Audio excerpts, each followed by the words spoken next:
Last 5-6 साल पहले hardly कोई लिस्टेड डिफेंस कंपनी थी जिसपे हम ट्रेड कर सकते थे। Correct. And suddenly there was an influx. क्यों? दो रीजंस हो गए। पहला, गवर्नमेंट ने एफडीआई का ओपन आर्म से स्वागत किया कि भैया जिन सेक्टर्स को हमने इतने समय से बचाया, डिफेंस, इंश्योरेंस, तुम आओ, तुम पैसा डालो। आए दिन हमको खबर आती है कि इंश्योरेंस सेक्टर में भी कर रहे हैं, डिफेंस। तो दैट इज नंबर वन कि ओपन आर्म से क्या। द पॉलिसी मेकर्स ने ये चीज देखी कि भैया जियो पॉलिटिकल टेंशन हर जगह से बढ़ी हुई है। डर एक रहता है ताइवान वाला, उधर से एक डर रहता है चाइना ताइवान वाला। करेक्ट। रशिया यूक्रेन खत्म होने का नाम नहीं ले रहा है। And recently we again saw क्या चीजें चल रही हैं। सो इंडिया के पॉलिसी मेकर्स ने ये चीज समझी कि भाई ये जियो पॉलिटिकल टेंशन जिस हिसाब से चल रहा है, ऐसा ना हो कि कल अगर कोई देश आके हमारे सर पे बंदूक रखे, हमको इसलिए हार माननी पड़े because we are not prepared. China के पास 5th जनरेशन जेट्स इतने ज्यादा हैं, फाइटिंग जेट्स, अगर हम लोग उसके साथ रेडी नहीं है, चलिए न्यूक वाली बात पे we are in par with let's say Pakistan, India, ये सब कहीं ना कहीं मोटा मोटी सेम है। But talking about the drones, because आजकल युद्ध एक बंदूक से नहीं लड़ जा रहा, वो ड्रोन से लड़ा जा रहा है। करेक्ट।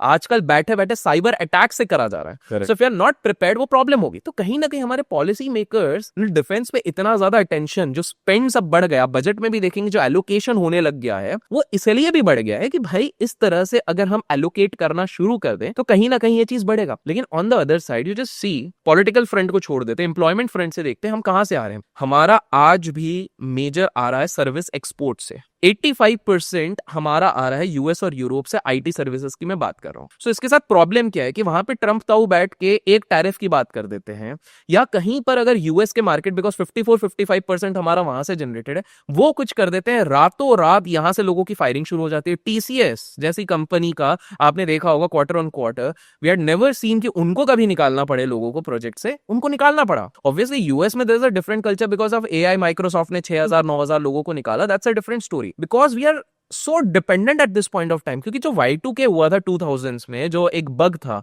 जिसके चक्कर में लोगों को डर था कि यार ये बग आएगा, 0-0 हो जाएगा लास्ट में, क्योंकि हर ईयर का नंबर लास्ट से होता था, तो सब कुछ रीसेट हो जाएगा, सब डिसबैलेंस हो जाएगा। तो इंडिया ने जब उधर कमान हाथ में ली, स्पेसिफिकली इन्फोसिस, विप्रो, इन लोगों ने, तो हमने एक फ्लैग लहराया जिसके चक्कर में केपी और बीपीओ का ट्रेंड यहाँ पर आया था, बिकॉज चीप लेबर में हो रहा था, 1/3 दाम में यहाँ से काम हो जा रहा था। तो वो एक ट्रेंड जो चला, उसके बाद जो यूएस से प्रोजेक्ट्स आने लग गए। अब जब ट्रंप जी वहां पर आके ये 26% का टैरिफ लगा दो, ये सारी चीजें, which obviously creates a lot of havoc, रातों रात ट्रंप जी आते हैं, एक स्टेटमेंट देते हैं, रातों रात 5 प्लेन भर के यहाँ से एप्पल के कितने सारे कंसाइनमेंट्स चले जाते हैं वहां पे। वाई?